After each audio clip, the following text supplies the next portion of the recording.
To begin, select your image over here, hold down Alt and drag it one track higher to duplicate it. Next, select this top layer over here and off the visibility of the image in video track layer 1. Select layer 2 and go over to this fit screen over here and zoom it down to 100 so you can properly see this image. What we want to begin to do is to mask out this person from this image. So select the pen tool over here and we want to begin drawing a mask.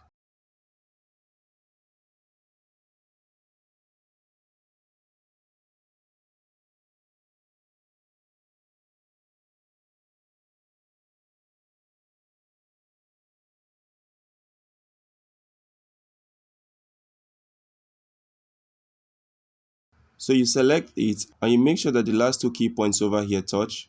So the next thing you do is to go back to this fit and fit it back properly.